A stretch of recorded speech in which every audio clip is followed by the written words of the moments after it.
Assalamualaikum warahmatullahi wabarakatuh. Perkenalkan, nama saya Zidan Ardiansyah dengan NPM akhir 026.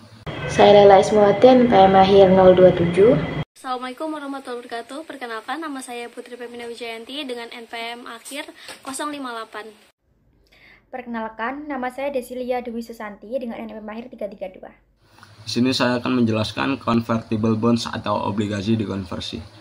Nah, obligasi konversi dapat diubah menjadi surat berharga perusahaan lain selama jangka waktu tertentu setelah diterbitkan. Obligasi konversi menggabungkan manfaat obligasi dengan hak istimewa untuk menukarkannya dengan saham sesuai pilihan pemegangnya. Nah, di dalam convertible bonds ini terdapat metode, yaitu metode with and without. Untuk mencarinya itu ada fair value equity sama dengan fair value of convertible dikurangi fair value of liability. Mungkin kita langsung lanjut ke contoh soalnya saja. Ross Group menerbitkan 2000 obligasi konversi pada awal tahun 2022. Obligasi tersebut mempunyai jangka waktu 4 tahun dengan tingkat bunga ditetapkan sebesar 6% dan diterbitkan. Setara dengan nilai nominal 1000 euro per obligasi, total hasil yang diterima dari penerbitan obligasi adalah 2 juta. Bunga dibayarkan setiap tahun pada tanggal 31 Desember. Setiap obligasi dapat dikonversi menjadi 250 saham biasa dengan nilai pari sebesar 1 euro. Tingkat bunga pasar atas utang serupa yang tidak dapat dikonversi adalah 9%. Nah, untuk mencatat jurnal ini, itu pertama ada cash di debit sebesar 2 juta. Di kreditnya ada bonds payable dan share premium. Bonds payable-nya sebesar 1.805.606 euro dan share premium conversion equity-nya itu sebesar 194.394. Nah, nilai 194.394 itu didapat dari fair value of equity sama dengan fair value of convertible bonds dikurang fair value of liability. Jadi 2 juta dikurangi 1.850.626 euro itu hasilnya 194.374. Nah, untuk mencari fair value of liability-nya itu seperti apa? Itu dicari dari present value of principal ditambah present value of interest. Nah, untuk mencarinya itu present value-nya itu future value dikali 1 bagi di dalam kurung 1 tambah interest dipangkatkan dengan N atau jumlah waktunya itu ditambah present value of interestnya itu di present value dari of annuity-nya karena ada awal tahun. Ini didapat itu fair value dikali 1 kurangi di dalam kurung 1 tambah interest dipangkatkan dengan minus N atau jangka waktu dibagi dengan interest, sehingga didapat angka itu 1.805.666 euro. Apabila obligasi tersebut tidak dikonversi hingga jatuh tempo, jurnalnya itu seperti bonds payable di debit sebesar 2 juta dan di kreditnya ada cash sebesar 2 juta juga. Nah, apabila obligasi tersebut dikonversi pada jatuh tempo, itu menjadi share premium conversion sebesar 194.394 di debit, bonds payable-nya juga di debit sebesar 2 juta. Nah, di kreditnya ada share capital ordinary sebesar 500.000 dan share premium ordinary sebesar 1.694.394 euro.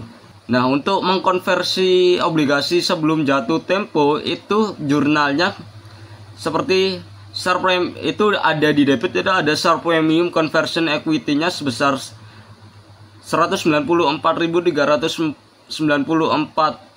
euro, bonds payable-nya sebesar 1.894.441 dan di kreditnya ada share capital ordinary sebesar 500.000 dan share premium ordinary-nya juga di kredit sebesar 1.588.835 euro. Di contoh yang lain, pada tanggal 31 Desember 2023, asumsikan Ross membeli kembali. Jadi Ross ini membeli kembali obligasi konversi dari pemegang obligasinya. Informasi terkait konversi ini adalah sebagai berikut. Pertama itu ada nilai wajar utang konversi termasuk komponen liabilitas dan ekuitasnya itu berdasarkan harga pasar pada tanggal 31 Desember tahun 2023 sebesar 1.965.000. Nah, nilai wajar komponen liabilitas adalah 1.904.900 euro. Jumlah ini didasarkan pada perhitungan nilai sekarang dari obligasi yang tidak dapat dikonversi dengan jangka waktu 2 tahun atau yang sesuai dengan memperpendek waktu jatuh tempo obligasi yang dibeli kembali. Nah, untuk mencatat jurnal pembelian kembali obligasi tersebut, itu pertama itu ada debitnya, itu ada bonds payable sebesar 1.894.464 euro. Dan di debitnya lagi ada share premium conversion cost equity sebesar 60.100, dari mana itu 1.965.000 dikurangi 1.904.900 euro dari soal yang tadi. Nah, ini kan termasuk itu ya, pembelian yang mengalami kerugian ya, crossnya itu. Jadi ada akun loss on purchase nya itu sebesar 10.459 dari 1.965.000 dikurangi 1.894.464. Dan di kreditnya ada akun kas sebesar 1.965.000. Next kita lanjut ke conversion preference shares. Ini mencakup opsi bagi pemegangnya untuk mengkonversi preferensi saham menjadi sejumlah saham biasa yang tetap. Mungkin kita langsung ke contoh soalnya saja. Itu ada Morse AG menerbitkan 1.000 saham preference convertible yang memiliki nilai pari sebesar 1 euro per sahamnya. Saham tersebut diterbitkan dengan harga 200 euro per saham. Nah, untuk mencatat jurnal transaksi tersebut itu ada di debit ada kas sebesar 2 juta dari 1.000 lembar saham dikali 200 euro. Di kreditnya ada share capital preference itu sebesar 1.000 dari 1.000 dikali 1, dan share premium preference-nya itu sisanya sebesar 199.000 euro. Nah, jika setiap saham selanjutnya dikonversi menjadi 25 saham biasa ya, atau nilai parinya itu sebesar 2 euro yang memiliki nilai wajar 410.000, entry jurnal untuk mencatat konversi adalah sebagai berikut. Nah, itu di debit ada share capital preference, jadi ini dikonversikan ya, share capital preference sebesar 1.000, share premium conversion equity-nya sebesar 199.000 di debit juga. Di kreditnya ada share capital ordinary sebesar 50.000, dari mana itu 1.000 lembar dikali 25 dikali 2 euro. Nah, untuk kreditnya lagi itu ada share premium ordinary sebesar 150.000. Nah, jika setiap saham preference dibeli kembali, jadi ini dibeli kembali oleh Morse AG ya, itu akunnya share capital preference sebesar 1.000, share premium conversion equity-nya sebesar 199.000, returningnya itu sebesar 210.000, dan untuk cash-nya itu sebesar 410.000. Next kita ke share warrants. Nah, maksud dari warrants ini adalah sertifikat yang memberikan hak kepada pemegangnya untuk memperoleh saham pada harga tertentu dalam jangka waktu tertentu juga. Mungkin langsung ke contoh soalnya. Siemens AG pernah menerbitkan obligasi dengan waran 5 tahun yang dapat dilepas. Asumsikan bahwa waran 5 tahun memberikan opsi untuk membeli satu saham biasa, nilai nominalnya itu sebesar 5 euro dengan harga 25 euro. Pada saat itu saham biasa Siemens dijual dengan harga sekitar 30 euro. Warrants ini memungkinkan Siemens untuk menentukan harga penawaran obligasinya dengan nilai nominal 10 juta euro, setara dengan imbal hasil sebesar 8,3/4%, sedikit lebih rendah dari tingkat suku bunga yang berlaku pada saat itu. Nah, dalam contoh ini, Siemens mampu menjual obligasi ditambah warrant seharga 10.200.000 euro. Nah, untuk mempertanggungjawabkan hasil penjualan ini, Siemens itu menggunakan metode with and without. Dengan menggunakan pendekatan ini, Siemens menentukan nilai sekarang dari arus kas masa depan terkait di obligasi, yaitu sebesar 9.770.852 euro. Nah, jumlah ini kemudian dikurangkan dari 10.200.000 tersebut untuk menentukan komponen ekuitasnya. Nah, untuk mencatat jurnal transaksi ini terdapat ada cash itu sebesar 9.707.852 euro itu di debit. Nah, di kreditnya ada bonds payable sebesar harga yang sama 9.770.852 euro. Di cashnya lagi, di debitnya lagi itu ada 492.148.000 euro, dan di kreditnya ada share premium preference sebesar 492.148 euro. Nah, di sini selanjutnya ada bagikan rencana kompensasi. Yang pertama di sini ada pengukuran kompensasi saham. Salah satu pendekatan mengukur biaya kompensasi berdasarkan kelebihan harga pasar saham di atas harga pelaksanaannya pada tanggal pemberian. Pendekatan ini disebut sebagai metode nilai intrinsik. Nah, pendekatan ini mengukur apa yang akan diterima pemegang saham saat ini jika opsi tersebut segera dilaksanakan. Nah, nilai intrinsik ini adalah selisih antara harga pasar saham dan harga pelaksanaan opsi pada tanggal pemberian. Cara kedua untuk melihat pertanyaan tentang bagaimana melaporkan pemberian opsi ini berdasarkan biaya opsi saham karyawan pada nilai wajar opsi saham yang diberikan. Berdasarkan metode nilai wajar, perusahaan menggunakan model penetapan harga opsi yang dapat diterima menilai opsi pada tanggal pemberian. Yang kedua ada pengakuan kompensasi saham. Nah, rencana opsi saham melibatkan dua masalah akuntansi utama. Yang pertama yaitu satu, cara menentukan biaya kompensasi. Yang kedua, pada periode apa biaya kompensasi dialokasikan. Nah, selanjutnya ada menentukan biaya. Berdasarkan metode nilai wajar, perusahaan menghitung total biaya kompensasi berdasarkan nilai wajar opsi yang diharapkan akan diberikan pada tanggal mereka memberikan opsi tersebut kepada pemegang opsi. Selanjutnya ada lagi mengalokasikan biaya kompensasi. Nah, perusahaan di sini menentukan total biaya kompensasi pada tanggal pemberian dan mengalokasikannya ke periode yang mendapat manfaat dari layanan karyawannya. Nah, contohnya di sini pada tanggal 1 November 2010, pemegang saham Chain Company menyetujui program yang menghibahkan opsi kepada 5 eksekutif perusahaan untuk membeli 2.000 lembar saham biasa perusahaan dengan nilai par $100. Nah, perusahaan memberikan opsi pada tanggal 1 Januari 2011. Nah, para eksekutif dapat melaksanakan opsi setiap saat dalam 10 tahun mendatang.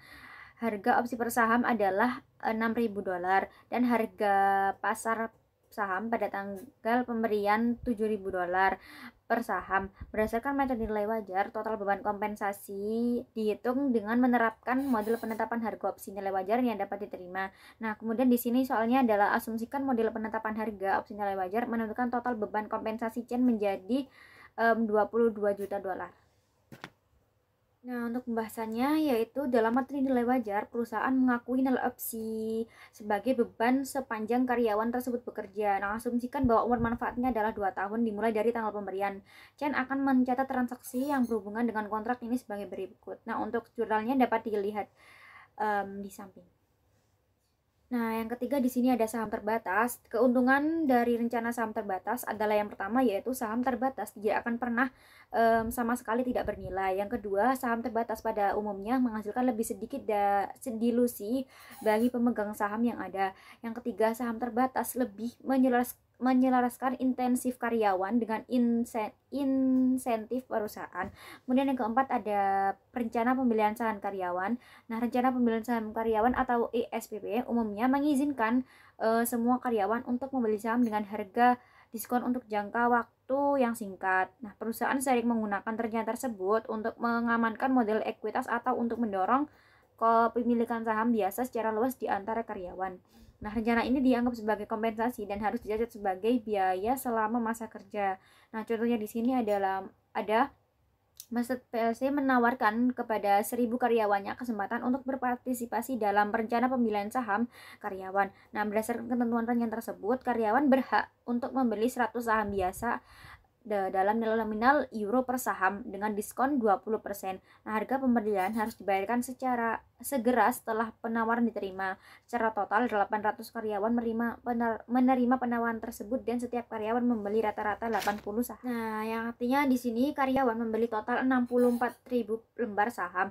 Harga pas rata-rata tertimbang saham pada tanggal pembelian adalah 30 euro per lembar saham, dan harga pembelian rata-rata tertimbang adalah 24 euro lembar saham. Entry untuk mencatat transaksi ini adalah sebagai berikut. Bisa dilihat di gambar di bawah ini. Nah, kemudian ada nomor 5, yaitu pengungkapan rencana kompensasi. Secara khusus, perusahaan dengan satu atau lebih pengaturan pembayaran berbasis saham harus mengungkapkan informasi yang memungkinkan pengguna laporan untuk memahami. Yang pertama ada sifat dan luasnya pengaturan pembayaran berbasis saham yang berlaku selama periode. Yang kedua ada bagaimana nilai wajar barang dan jasa yang diterima, atau nilai wajar instrumen ekuitas yang diberikan selama periode tersebut ditentukan. Nah, yang ketiga ada pengaruh transaksi pembayaran berbasis saham terhadap laba rugi bersih perusahaan selama periode tersebut dan terhadap posisi keuangannya. Nah, selanjutnya yang nomor 6 di sini ada perdebatan akuntansi opsi saham. Di sini IASB menghadapi oposisi yang cukup besar ketika ia mengusulkan metode untuk akuntansi nilai wajar opsi saham. Nah, hal ini tidak mengherankan mengingat bahwa hasil metode yang fair value dalam biaya kompensasi yang lebih besar relatif terhadap model nilai intrinsik. Yang kedua ada transparansi laporan keuangan termasuk pengakuan berbasis saham, beban tidak boleh dikritik. Nah, yang ketiga, jika kita menulis standar untuk mencapai beberapa tujuan kebijakan sosial, ekonomi, atau publik, laporan keuangan kehilangan kreditabilitasnya. Baik, selanjutnya di sini ada subbab baru, yaitu perhitungan laba per saham. Nah, laba per saham menunjukkan pendapatan yang diperoleh setiap saham biasa. Jadi, perusahaan di sini melaporkan laba per sahamnya hanya untuk saham biasa. Nah, di sini contohnya, jika Oscar SA memiliki laba bersih sebesar 300 euro dan rata-rata tertimbang senilai 100 saham biasa yang beredar untuk tahun tersebut. Lah, laba per sahamnya adalah 3 euro, yaitu 300 euro dibagi dengan 100. Karena pentingnya informasi laba per saham, perusahaan harus melaporkan informasi ini di muka laporan laba rugi. Nah, pengecualian karena kendala biaya adalah perusahaan non publik. Nah, umumnya perusahaan melaporkan informasi laba per saham di bawah laba bersih dan dalam laporan laba rugi. Gambar di bawah ini menunjukkan penyajian laba per saham dalam laporan laba rugi Oscar. Nah, untuk gambarnya bisa dilihat di sini. Nah, bisa dilihat gambar di atas, yaitu bila laporan laba rugi memuat operasi yang dihentikan, perusahaan diharuskan melaporkan laba per saham dari operasi yang dilanjutkan dan yang dihentikan serta laba bersih pada bagian muka laporan laba rugi. Nah, penyajian dalam gambar di atas bersifat representatif. Nah, kemudian ada lagi yaitu laba per saham struktur modal sederhana. Apa sih laba per saham struktur modal sederhana itu? Nah, perhitungan laba per saham dasar untuk struktur modal sederhana melibatkan dua item selain laba bersih. Yang pertama ada dividen saham preferen dan dua rata-rata tertimbang saham biasa yang beredar. Nah, di sini ada dividen saham preferen. Nah, untuk rumusnya sendiri di sini ada laba per saham sama dengan laba bersih dividen preferensi per rata-rata tertimbang saham biasa yang beredar. Nah, selanjutnya di sini ada lanjutan dari materi sebelumnya, yaitu rata-rata tertimbang saham biasa yang beredar. Nah, dalam semua perhitungan laba per saham, rata-rata tertimbang saham biasa yang beredar selama periode tersebut menjadi dasar untuk jumlah per saham yang dilaporkan. Nah, saham yang diterbitkan atau dibeli selama periode tersebut mempengaruhi jumlah yang beredar. Nah, perusahaan harus memberi bobot pada saham berdasarkan bagian periode saat saham tersebut beredar. Nah, dasar pemikiran untuk pendekatan ini adalah untuk menemukan jumlah yang setara dari seluruh saham yang beredar untuk tahun tersebut. Laba per saham yang diencerkan. Surat berharga adalah surat yang dapat dikonversi menjadi saham biasa. Setelah dikonversi atau dilaksanakan oleh pemegangnya, sekuritas yang bersifat dilutif akan mengurangi atau mendilusi laba per saham. Struktur modal kompleks terjadi ketika sebuah perusahaan memiliki sekuritas konvertible, opsi, waran, atau hak-hak lain yang setelah dikonversi atau dilaksanakan dapat mengurangi laba per sahamnya. Sekuritas anti-dilutif adalah surat berharga yang setelah dikonversi atau dilaksanakan meningkatkan laba per saham atau mengurangi rugi per saham. Perusahaan dengan struktur modal yang kompleks tidak akan melaporkan EPS yang diencerkan jika sekuritas dalam struktur modalnya bersifat anti-dilusi. Contoh, Mayfilm Ltd memiliki laba bersih sebesar 210.000 euro untuk tahun tersebut dan 100.000 euro saham biasa rata-rata tertimbang yang beredar selama periode yang sama. Oleh karena itu, laba dasar per saham adalah 2,10 euro. Perusahaan tersebut memiliki 2 penerbitan obligasi debentur konversi yang beredar. Salah satunya adalah penerbitan 6% yang dijual pada harga 100 euro pada tahun sebelumnya dan dapat dikonversi menjadi 20.000 saham biasa. Beban bunga untuk tahun berjalan tahun yang terkait dengan komponen kewajiban obligasi konversi ini adalah 62.000 euro. 15 yang lainnya adalah 7% dijual pada harga 100 euro pada tanggal 1 April tahun berjalan dan dapat dikonversi menjadi 32.000 saham biasa. Beban bunga untuk tahun penuh pertama yang terkait dengan komponen liabilitas obligasi konversi ini adalah 80.000 euro.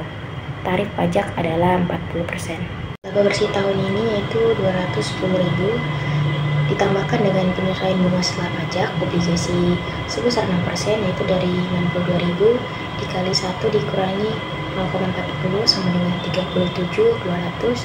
Kemudian obligasi 7% itu dari 82.000 dikali 9/12 dikali 1 dikurangi 0,40 sama dengan 36.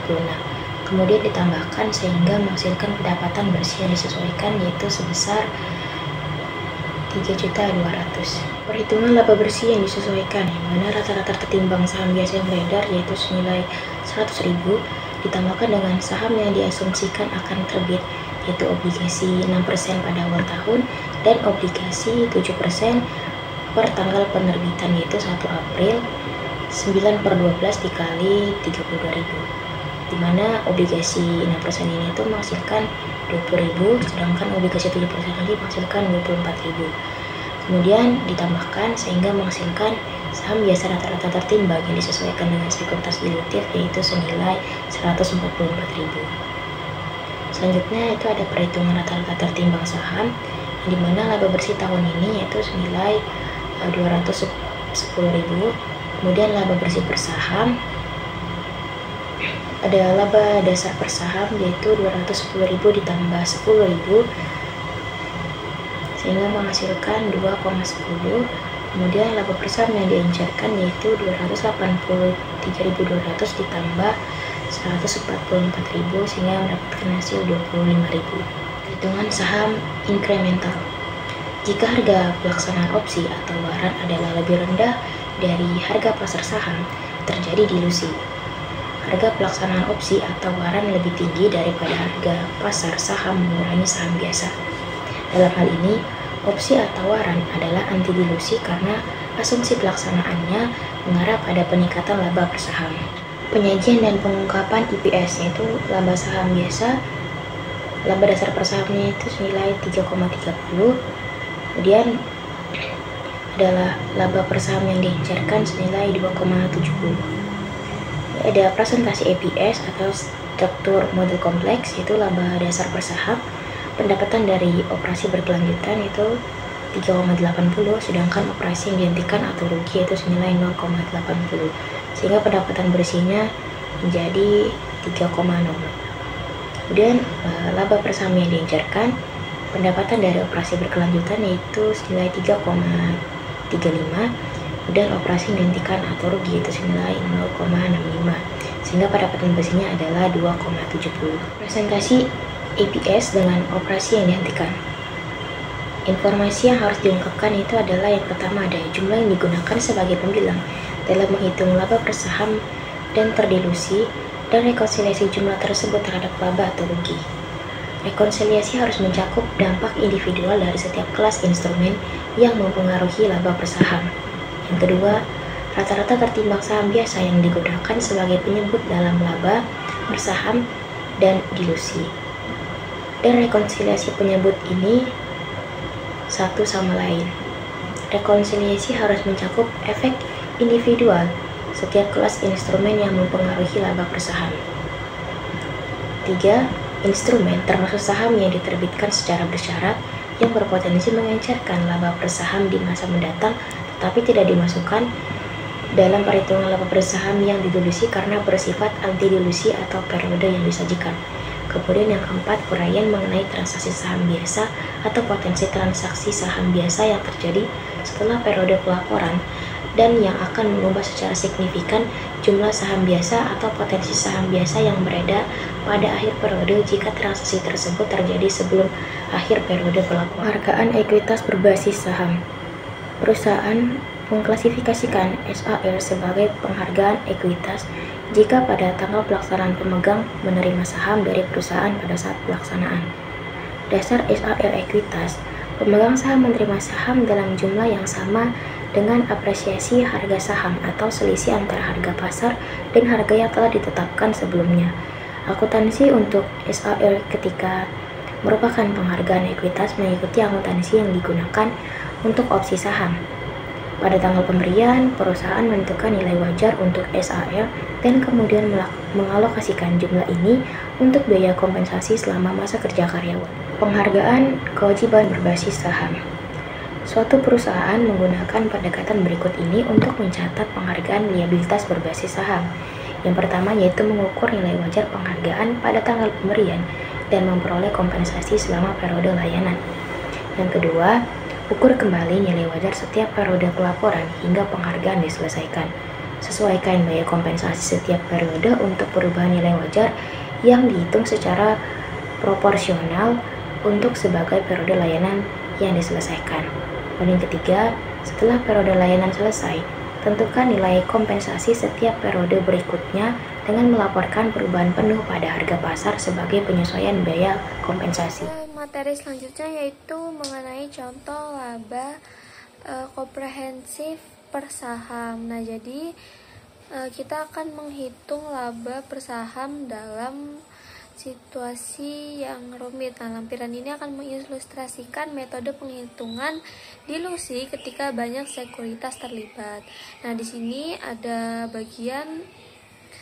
contoh laporan posisi keuangan Webster Corporation untuk analisis. Oke, selanjutnya ada beberapa poin-poin yang perlu diperhatikan mengenai perhitungan ini. Yang pertama yaitu bila saham preferen bersifat kumulatif, maka perusahaan mengurangi saham preferen dividen untuk menghasilkan pendapatan yang berlaku untuk saham biasa, baik dividen diumumkan ataupun tidak. Kemudian yang kedua, perusahaan harus menghitungkan laba per saham sebesar $3 sebagai titik awal karena jumlah per saham itulah yang dapat berkurang karena adanya sekuritas dan opsi konvertible. Nah, kemudian langkah-langkah untuk menghitung laba per saham dilusian yaitu yang pertama, tentukan untuk setiap sekuritas dilutif efek per saham dengan asumsi pelaksanaan atau konversi. Kemudian yang kedua, urutkan hasil dari langkah 1 dari efek laba per saham terkecil hingga terbesar, yaitu urutkan hasil dari yang paling encer hingga yang paling tidak encer. Kemudian yang ketiga, dimulai dengan laba per saham berdasarkan rata-rata tertimbang saham biasa yang beredar, yaitu $3. Kemudian hitung ulang laba per saham dengan menambahkan efek per saham terkecil dari langkah 2. Jika dari hasil perhitungan ulang ini kurang dari $3, lanjutkan ke efek per saham terkecil berikutnya dan hitung ulang laba per saham. Nah, lanjutkan proses ini selama setiap laba per saham yang dihitung ulang lebih kecil dari sebelumnya. Proses ini berakhir ketika tidak ada lagi sekuritas yang diuji atau sekuritas tertentu dalam mempertahankan atau meningkatkan laba per saham atau bersifat anti-dilutif.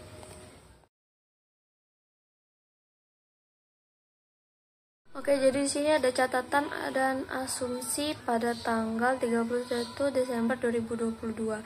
Pertama, opsi diberikan pada bulan Juli 2020 untuk membeli 50.000 saham biasa dengan harga $20 per saham. Harga pasar rata-rata saham biasa Webster selama tahun 2022 adalah $30 per saham. Semua opsi masih beredar pada akhir tahun 2022. Kemudian yang kedua yaitu Kedua, obligasi dikonversi diterbitkan pada tahun 2021. Setiap obligasi konversi dapat dikonversi menjadi 40.000 lembar saham biasa.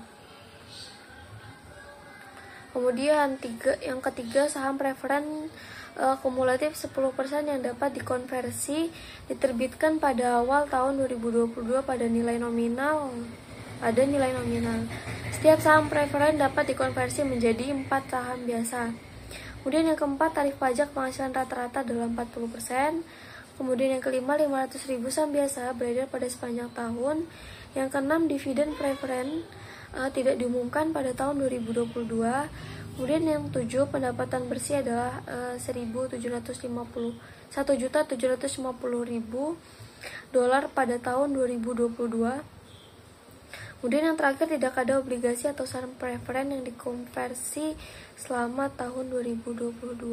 Oke, nah berikut ini merupakan perhitungan laba bersaham dengan struktur modal sederhana, di mana perhitungan laba dasar bersaham untuk tahun 2022 ini dimulai dengan jumlah berdasarkan rata-rata tertimbang saham biasa yang beredar, seperti yang ditunjukkan pada gambar berikut.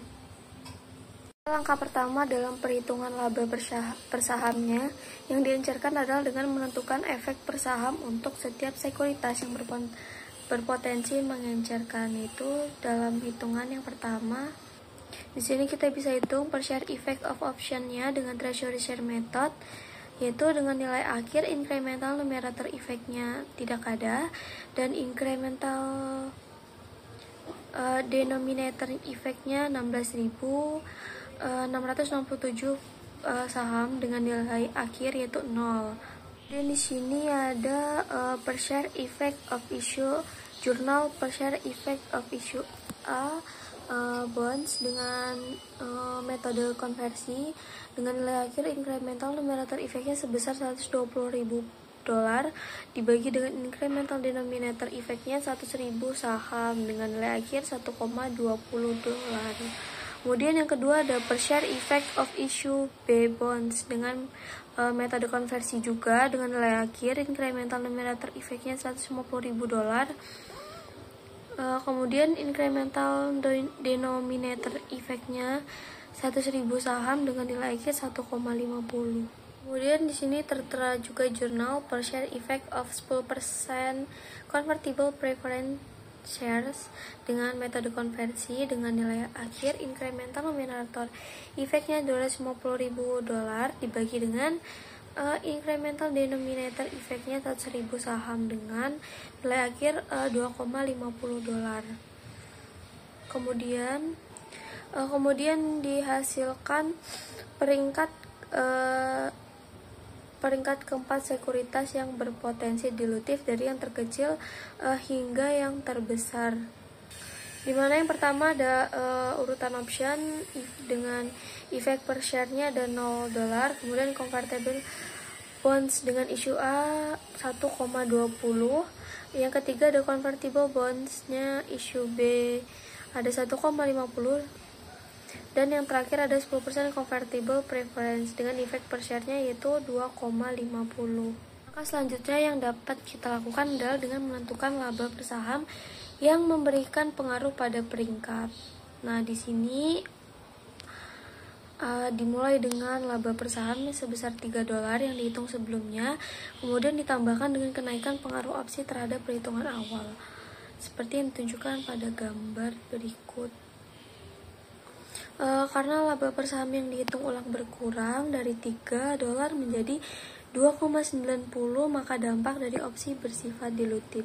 Sekali lagi kita bisa mengantisipasi efek ini karena pasar rata-rata harganya yaitu 30 per dolar melebihi harga opsi 20 dolar. Kemudian kita melakukan perhitungan ulang pada isu A, isu B, dan 10% saham preferensi yang dapat dikonversi. Karena laba per saham yang dihitung ulang tidak berkurang, maka dampak dari kenaikan 10% saham preferen yang dapat dikonversi tidak bersifat dilutif. Laba per saham yang didilusi adalah 2,47 dolar. Efek saham preferen tidak digunakan dalam perhitungan. Maka di sini menunjukkan pengungkapan laba saham per saham Webster Corporation pada laporan laba ruginya, di mana pendapatan bersihnya yaitu sebesar $1.750.000. Kemudian laba dasar per saham biasanya dengan catatan X yaitu 3 $3, kemudian terakhir diluted earning per ordinary share-nya yaitu $2,47.